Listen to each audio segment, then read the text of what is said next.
Hello everyone, this is Sangeeta Yadav and welcome to the introduction episode of EcoCast with Sangeeta. So, I'll be your host in this journey towards environmentalism.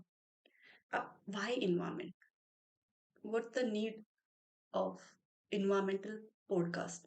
So, अभी का जो time है, हमारा जो time era चल रहा है, इसमें हम लोग क्या देख रहे हैं? क्लाइमेट चेंज हो रहे हैं, सर्दियों के टाइम पे सर्दियाँ नहीं हो रही, गर्मियों के टाइम पे बहुत ज़्यादा गर्मी हो रही है। तो ये जो प्रोसेस है, इसको बेसिकली हम लोग बोलते हैं global warming which creates climate change. इसके अलावा बहुत सारे प्रॉब्लम्स हैं, बायोडाइवर्सिटी का लॉस हो जाना। अभी हम जो एक रिसेंट न्यूज़ देख रहे हैं, जोशीमठ की न्यूज़ है, वहाँ पे भी इन्वायरमेंट से रिलेटेड इश्यूज़ हैं और भी बहुत सारे रीजन्स हैं, जहाँ पे हम देख पा रहे हैं कि इन्वायरमेंट जो है वो अ, पोल्यूट हो रहा है या फिर हम कहें डिग्रेड हो रहा है। और अगर हम कंसर्न करें ह्यूमन लाइफ को, लेट्स से कि we are not concerning environment, we are just concerning human life, तो human life without environment possible नहीं है। सो इफ वी वांट कि ह्यूमंस सरवाइव करें, तो ये जरूरी है इन्वायरमेंट जो है वो पोल्यूशन फ्री रहे। क्लीन और सेफ इन्वायरमेंट जो है ह्यूमंस के सर्वाइवल के लिए ही नेसेसरी है। सो ये जो पॉडकास्ट है, for the timing will be an solo podcast, but I am planning कि कुछ टाइम बाद हम जो एपिसोड्स क्रिएट करें, उनमें हम लोग गेस्ट को इनवाइट करें जो भी इन्वायरमेंट से रिस्पेक्टिव फील्ड में जिनका अच्छी खासी नॉलेज हो, हम उनको इनवाइट करें, उनकी नॉलेज जो है आप लोगों के साथ शेयर करें। बट अभी के लिए ये एक सोलो पॉडकास्ट है जिसमें हम लोग इन्वायरमेंट के जो डिफरेंट एरियाज हैं उन सब के बारे में इन डेप्थ जानेंगे विद एंटरटेनमेंट। ऐसा नहीं है कि सीरियस स्टडी के पॉइंट ऑफ व्यू से, बट नॉलेजेबल एंड इंफॉर्मेटिव जो वीडियोज होंगी होंगी knowledgeable and informative videos they will be.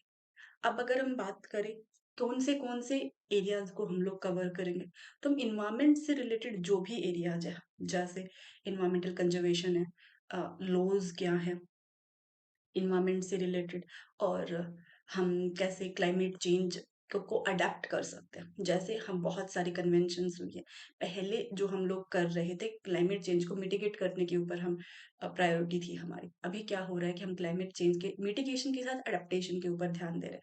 तो किस तरह से हम लोग बदलते क्लाइमेट के साथ अडेप्ट कर सकते हैं, क्लाइमेट चेंज को मिटिगेट करने के लिए कैसे ट्राई कर सकते हैं, वो सारी चीजें हम इसमें कवर करेंगे। बायोडाइवर्सिटी लॉस को कैसे कंजर्व किया जा सकता है, कैसे हम इंडिविजुअली एंड अगर कोई ऑर्गेनाइजेशन है कैसे अपने फुटप्रिंट्स को रिड्यूस कर सकती है। फुटप्रिंट्स में बहुत सारे फुटप्रिंट्स आते हैं, कार्बन फुटप्रिंट्स होते हैं हमारे, वाटर फुटप्रिंट्स होते हैं हमारे। बेसिकली जो हमारा इकोलॉजिकल फुटप्रिंट है उनको किस तरह से रिड्यूस किया जा सकता है, सो उन सब के बारे में हम बात करेंगे। सो ये पॉडकास्ट जो है इन डेप्थ नॉलेज प्रोवाइड करेगा अपने व्यूअर्स को अबाउट द इन्वायरमेंट। चाहे आप स्टूडेंट है, चाहे आप कोई प्रोफेशनल है, या आप किसी भी फील्ड से, जरूरी नहीं है कि आप इन्वायरमेंट से हैं तभी ये आपके लिए बेनिफिशियल होगा। इन्वायरमेंट सभी के लिए जरूरी है, हर इंसान को जिंदा रहने के लिए इन्वायरमेंट की रिक्वायरमेंट है। और ऐसा सोचना कि मेरे अकेले से कुछ नहीं होगा, ये बहुत गलत है। पहले मैं अपने आप को सही करूं, मैं इन्वायरमेंट का ध्यान रखूं, अपने इन्वायरमेंट का ध्यान रखूं, सामने वाले के लिए मैं तभी कुछ बोल पाऊंगी कि आप ये क्यों नहीं कर रहे। मैं उनको तभी एडवाइस कर सकती हूँ कि आप कचरा नीचे मत डालें, प्लास्टिक्स कम यूज की। पहले मुझे क्या करना पड़ेगा, अपने आप को सुधारना पड़ेगा, अपने आप को इन्वायरमेंटलिस्ट बोलने से पहले अपने आप को ये करना पड़ेगा कि मैं इन्वायरमेंट का ध्यान रखूं।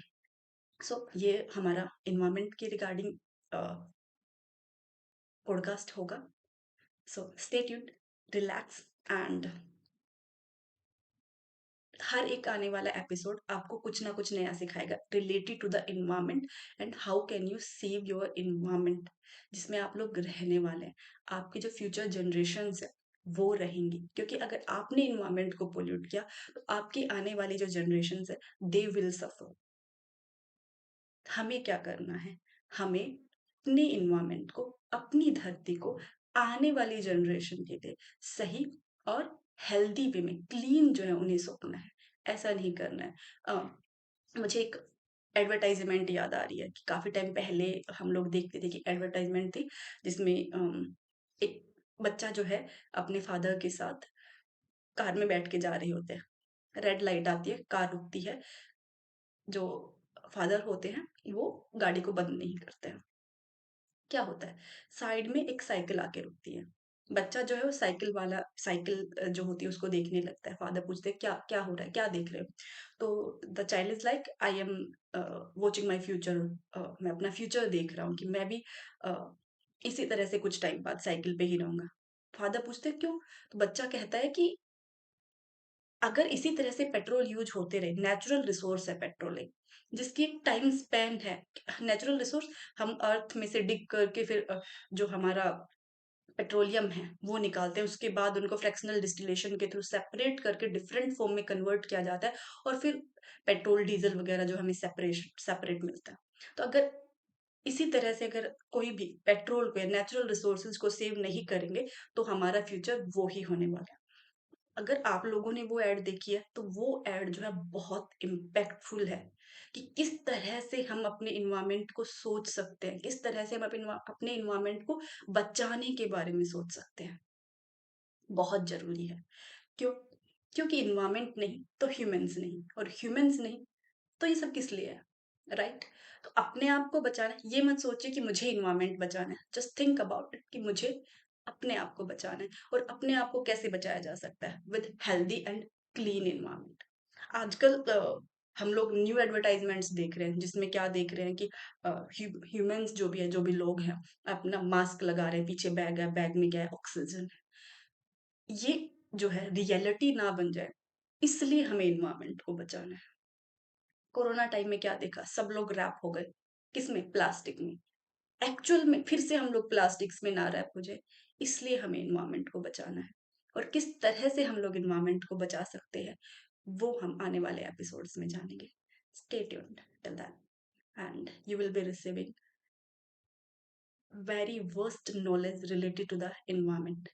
अगर आप लोग सोच रहे होंगे कि how can I give you knowledge about the environment. So, myself Sangeeta, and I am pursuing PhD in environmental sciences. मैं इन्वायरमेंट को बचाने की तरफ ही काम कर रही हूँ। तो मैं चाहती हूँ कि जो मुझे पता है वो मैं सब लोगों को बताऊं, ताकि सब लोग अपना शेयर कर सके। अकेला इंसान स्टार्ट कर सकता है, मैं अपना बिट कर भी सकती हूँ, बट जब तक बहुत सारे लोग अवेयर नहीं होंगे इन्वायरमेंट के बारे में, मैं अकेले कुछ नहीं कर पाऊंगी। सो पहला स्टेप है to create awareness related to the environment. उसके बाद हम बचाने की तरफ प्रयास करेंगे कि आने वाले टाइम पे हम लोग छोटे छोटे टास्क भी परफॉर्म करेंगे कि हमें प्लांट्स लगाने हैं, उन प्लांट्स को ग्रो करवाना है। फिर सबसे बड़ी प्रॉब्लम हम लोग क्या करते हैं कि आजकल एक पैटर्न देखने को मिला है, just to be cool on the social media, कि बच्चे क्या करते हैं, प्लांट लेके आते हैं, बर्थडे पे लगाया या कोई स्पेशल ओकेजन है उस पे प्लांट लगा दिया, लेकिन उस प्लांट का ध्यान नहीं रखते हैं। तो एटलीस्ट कोई भी प्लांट लगाओ तो आप उसको ये सोचो कि मैंने इस प्लांट को अडॉप्ट किया है, और तब तक ये सेल्फ सस्टेनिंग नहीं हो जाता ये प्लांट, तब तक मैं इसका ध्यान रखूंगा या रखूंगी। तो किसी प्लांट को सेल्फ सस्टेनिंग होने में, अकॉर्डिंग टू मी, जितना मैंने ऑब्जर्व किया है, सभी प्लांट्स के लिए अलग अलग टाइम पीरियड होता है। तो 2 या 3 साल में सभी प्लांट्स जो है ऑलमोस्ट सेल्फ सस्टेनिंग हो जाते हैं, कि वो इतने कैपेबल हो जाते हैं, अगर उनको पानी ना डाला जाए फिर डेली बेसिस पे तो भी वो सरवाइव कर जाएंगे। लेकिन जो प्लांट्स हम गमलों में लगाते हैं उनको डे टू डे केयर की रिक्वायरमेंट होती है हर दिन। तो ट्राई करो अपने आसपास के एरिया में अ, धरती पे प्लांट्स लगाओ, गमलों के गमलों में भी लगाओ, अगर आप केयर कर सकते हो तो गमलों में भी लगाओ, बहुत जरूरी है। सी, लेकिन जरूरी क्या है, उनका ध्यान रखना। सिर्फ लगाना जरूरी नहीं है, उनको उनका ध्यान रखना भी जरूरी है, तो ये भी बहुत जरूरी है। सो इंट्रोडक्शन वीडियो में इतना ही। आने वाली वीडियोस में हम लोग इन्वायरमेंट के पर्टिकुलर टॉपिक्स को लेके उनके ऊपर डिस्कशन करेंगे कि क्या हो सकता है, क्या हो रहा है, किस तरह से बचाया जा सकता है। तब तक के लिए जय हिंद, जय भारत। Thank you.